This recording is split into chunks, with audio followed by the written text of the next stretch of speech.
from Johnny Honig and Gary Kalpam and Ellen Karras and Erica Payne. Erica, themes of the night for you. Themes of the night. Incumbency still has a lot of power. And I'd ask Meg Whitman, so who are you going to fire first? There is not a giving, kind bone in your body, is there? All right, Ellen. No, I think a change is coming. No, I think the message is where would the change be? Opposite. Well, Sharon Angle, just coming up that way. I think Meg Whitman, I think, is a telling statement. You know what's a telling statement to me, Gary Kalpam, and we touched on it before as we look at how the Nevada thing went down. Tea Partiers, not, universal, not a single large group, but an influential group. Divided though they may be, all over the map though some of them may be, a little bit of a wink and a nod on certain Republican candidates though they may be, but influential most certainly. And I will tell you, Neil, there is a single message to attack. Over the last 2 or 3 years with the Democrats in power, we've had a massive, massive expansion of government and a massive expansion of deficits, and they are going to jump all over it. I think it's factually inaccurate.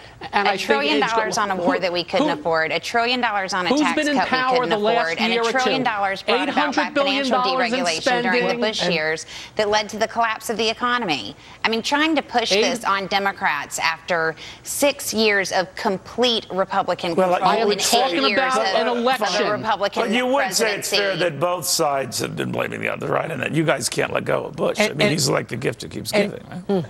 Yeah, he's the gift that keeps on giving America a debt that it can't handle. But well, Bush you will argue it's the debt and the spending you've added to it, right? Have we added to the debt? Yes, you have. Yes. Okay, that's all right. I'm just saying. I mean, you took a bad thing and made it worse, as I'm saying, right? Well, the question is, though, how do you get out of the hole that you're in? You keep spending. Well, I mean, the fact of the matter is, read any economic textbook you want to read. We had a financial collapse in 1929, I gotta tell you, I love you and dearly. we got out of it I have never been put on a diet where they say, Neil, you need more spare ribs. It's not about a diet, Neil. It's about jump-starting a car whose battery has died. We were in this situation before. All right, John. You do not correct the problem of debt and leverage, more debt and leverage. All right, well, we have, and she's right, that's right, and you're right, that pox on everyone's house here. Spending is out of control. So, Jonathan, what I say, and I don't mean to be cynical, but I'm older than you, so I can be. And that is, I've heard this before. I've heard this, we're on a mission from God and we're going to change our ways. And I can't tell you how many diets I've started with the same promise, to little avail. So I'm just wondering, who should I trust? Well, Neil, you, of course, make up your own mind. I wouldn't advise you about diets, but I think Nor you should can't you try, write but off continue.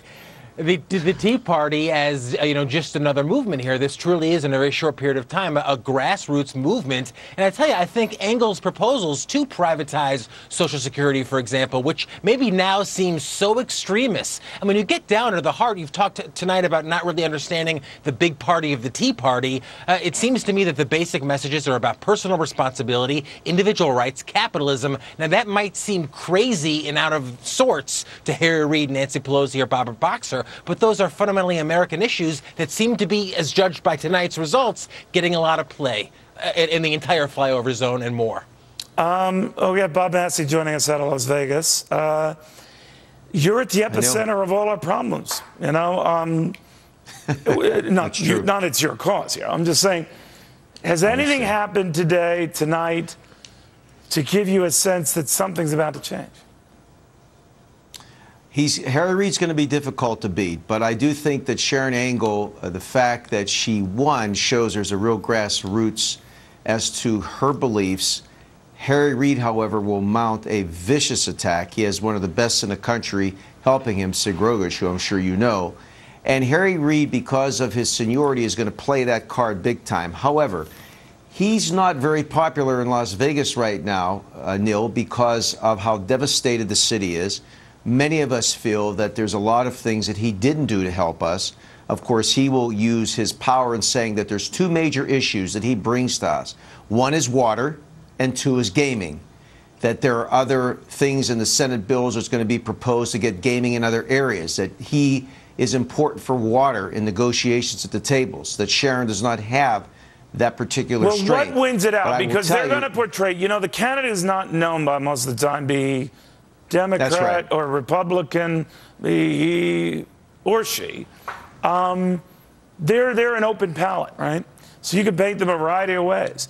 And, you know, the critics could see in her, oh, she's a nut for even considering privatizing Social Security. Her supporters could say, well, she's, you know, a Renaissance woman for seeing we have to do something about Social Security. So it's all in the eye of the beholder. But I'm saying that since she is an open slate and a blank slate, that you know, Harry Reid does have an edge there. What do you make of that? Oh, there's no question. No, look, she's vulnerable, but at the same time, look where she came. Sue Loudon was a very established family here. Neil, Sue Loudon's family's been here for 30, 40 years. She came in and beat that family and the strength of her family. And Sue Loudon did a very good campaign, Sue Loudon but didn't help her. To be fair, Sue Loudon didn't help her cause. Wasn't this the woman who said that we? No, she didn't. We look back to the days where we swapped medical coverage for chickens or something like that. And I'm just saying. I mean, I know that it was taken out of context, but when Jay Leno was starting to say checkups for chickens, I mean. Game over. You're done. It's toast. Over. Yeah, no, I know that, but Neil, Nevada's a very small state, and even though on a national level that may sound silly, on our state level because it's small, it really plays out differently. Believe me. How does it play out in Las Vegas? And are there any chickens in Vegas?